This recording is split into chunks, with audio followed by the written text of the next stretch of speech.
విశాఖ నగరంలో ప్రతిపక్ష పార్టీలన్నీ కూడా పోరుకు దిగాయి. అవినీతిలో సరికొత్త రికార్డు సృష్టించిన సూర్యనారాయణకు మద్దతు పలికిన మంత్రులందరినీ కూడా బర్తరఫ్ చేయాలని వీళ్ళంతా కూడా డిమాండ్ చేస్తున్నారు. దీనికి సంబంధించి తెలుగుదేశం, బీజేపీ, ప్రజారాజ్యం పార్టీకి సంబంధించిన నేతలు, మహిళా నాయకులు మన ముందున్నారు అని అడిగి తెలుసుకుందాం. చెప్పండి అసలు మీరు ఎందుకని మంత్రులను రాజీనామా చేయాలి, వాళ్ళని బర్తరఫ్ చేయాలని డిమాండ్ చేస్తున్నారు? రాజశేఖర రెడ్డి గారి ప్రభుత్వం అవినీతి కొమ్ము కాస్తుంది.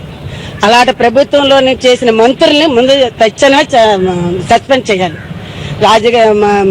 అందులో ఉన్న ప్రభుత్వ ఉద్యోగులు కూడా, దానికి కొమ్ము కాసిన ఉద్యోగులు కూడా సస్పెన్షన్ చేయాలి.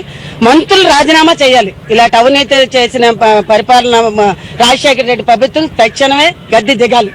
లేదన్న బయటలోనే తెలుగుదేశం పార్టీని తరఫున మేము డిమాండ్ చేస్తున్నాము.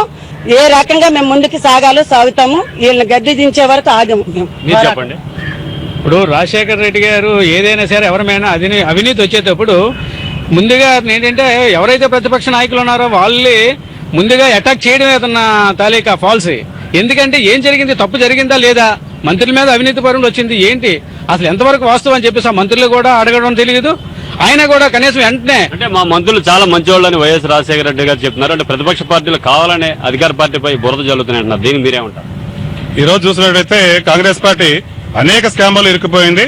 మరి ఈ రోజు కూడా దామోదర్ నరసింహ గాని, లేకపోతే హనుమంతరావు గారు గాని, అలాగే బొత్స సత్యనారాయణ గారు గాని, ఈ గౌడ్ గారు గాని, వీళ్ళందరూ కూడా మరి మంత్రుల్లో ఉండి ఈ దళిక నారాయణ గారికి, సూర్యనారాయణ గారికి చేయూతనిచ్చి ఈ కార్యక్రమాన్ని మరి పెద్ద స్కామ్లు ఇరుక్కుపోయిన విషయాన్ని మీరు చూస్తా ఉన్నారు. ఈ రోజు జ్యుడిషియల్ ఎంక్వైరీ వేసినప్పుడు ఇమీడియట్ గా ప్రజలందరూ కూడా కోరుకుంటా ఉన్నారు.